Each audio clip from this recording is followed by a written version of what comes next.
Dami ng kaibigan ng Emperor. Siguradong mawawala sa iyo ang iyong ama. Dahil sa kanya may namuhay ng punong-puno ng takot at pag-aalala.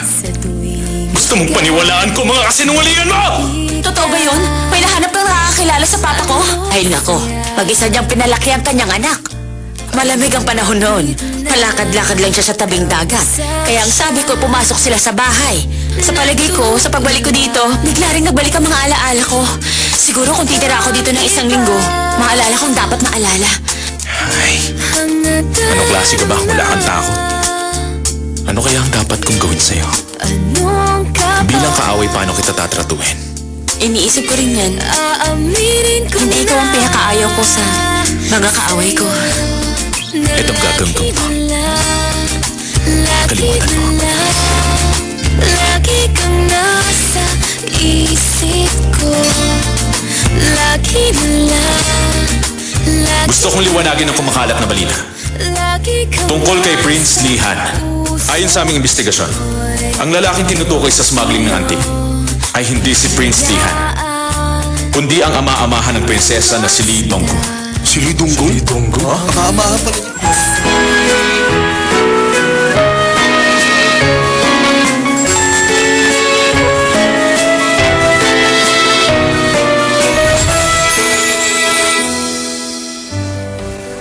Ginawa ko na ang gusto niyo mangyari. Bilang isang mabuting anak, ayaw ng prinsesa na masira ang kanyang ama, kaya yun ang ginawa ko.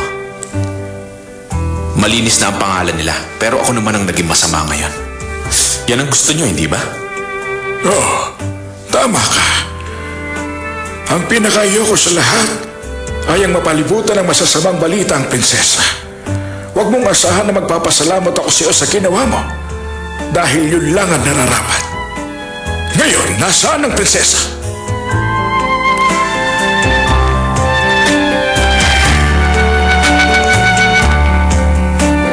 Tingin ko umiiyak na siya sa oras na to.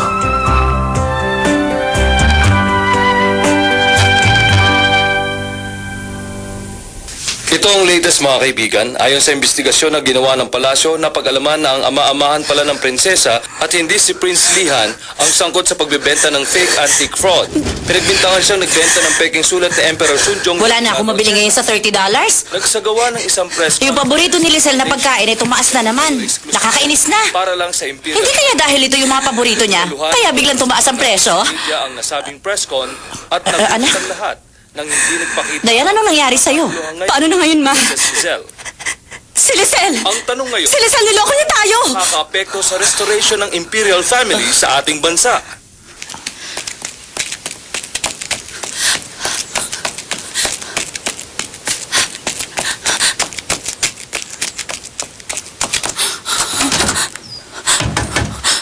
Mama! Mama! Mama! Ako ito, Ma! Nandito na ako! Ma! Dayan! Dayan! Buksan niyo ang pinto! Sige na! Please naman, hayaan niyo ako magpaliwanag! Mama! Ma, alam ko nandyan ka! Nakikiusap ako! Buksan niyo itong pintuan, Ma! Mama, hayaan niyo siya. Hindi na natin siya kapamilya. Mama! Buksan niyo itong pinto! Ma! Ma! Ma! Alam ko nandyan kayo! Ma!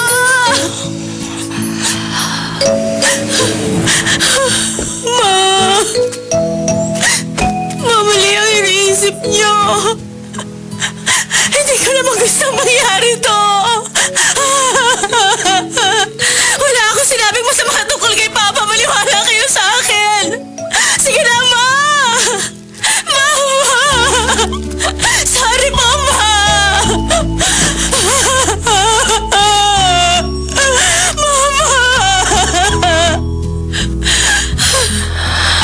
Okay lang, anak. Alam ko naman, nalalabas din ang katotohanan. Patawarin niyo. Siguro,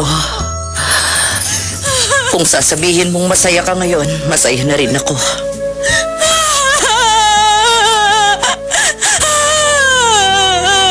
Kaya lang, tao rin naman ako, anak. Naiintindihan ng isip ko. Pero hindi ng puso ko. Napakasakit. Kaya hindi ko kakayaning makita ka ngayon.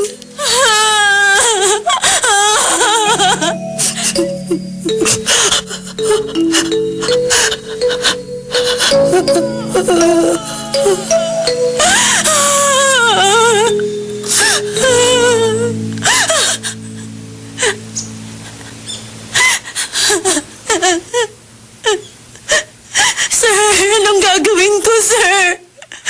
Galit sa akin ang mama ko. Pati na rin ang kapatid ko.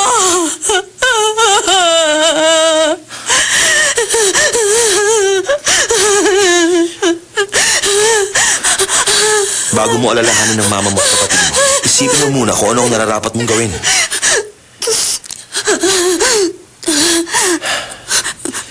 Ako? Itigil mo muna pag-iyak mo. Pwede?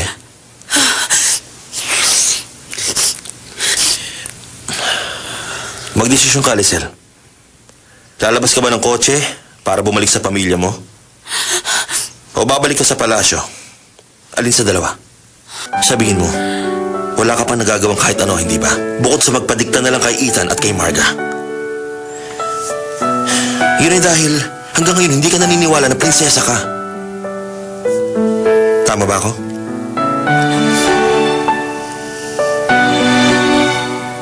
Bago ka pa man, naging anak ng kinikilala mo mga magulang, kasaysayan ka na ng ating lahi. Kasaysayan na dapat itama at dapat isulat na muli para sa akin at para sa bansang Korea.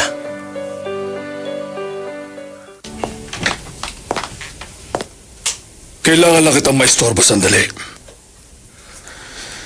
Tungkol saan? Gusto ko lang sana na magpasalamat sa iyo. Para saan naman? Sa press conference, tama ang ginawa mo. Sa wakas mapapanatag na ang loob ng iyong lolo. Hindi mali ang iyong ginawa. Hindi ko kailangan ng pasasalamat. Hindi mo alam ang dahilan kung bakit ko ginawa yon. Hindi tayo nakakasiguro na magiging maganda ang resulta na nangyari. Anong ibig mong sabihin? Kayang-kaya ko ding gawin. Napahirapan siya tulad ng nangyari sa kanyang ama. Nakalimutan mo na yata na anak ako ni Papa. Hindi mahirap sa akin gawin yon.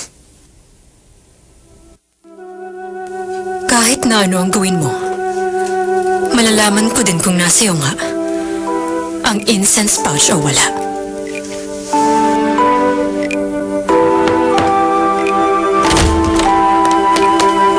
Miss Marga, dumating na po ang prinsesa.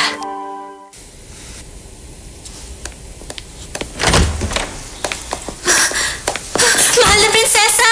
Saan ka ba nagpunta? Kanina pa po namin kayo hinahanap. Pagod siya ngayon, paghandaan nyo na lang siya ng makakain. Hindi na.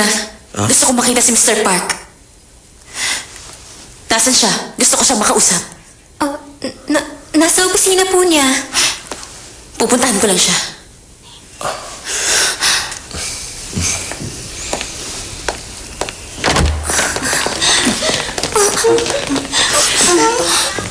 You're late. Very late. At natuwa ka naman doon. Hindi ba? Medyo.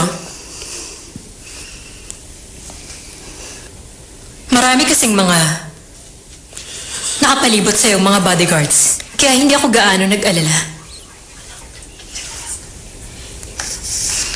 Pumasok ka na.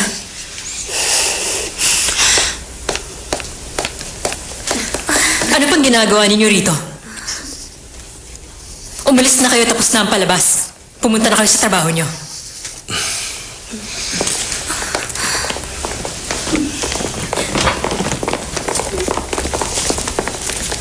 Professor Nam, napaka-inosente naman pala ng estudyante mo.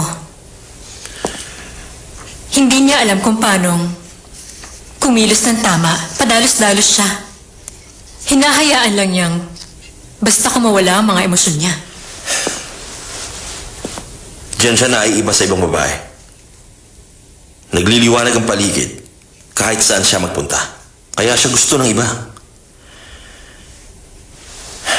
Minsan, naging katulad ka rin niya.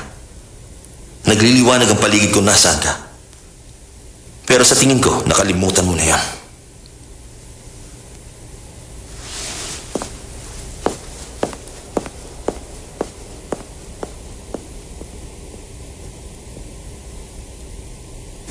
Sa'yo na lagi na lang, lagi na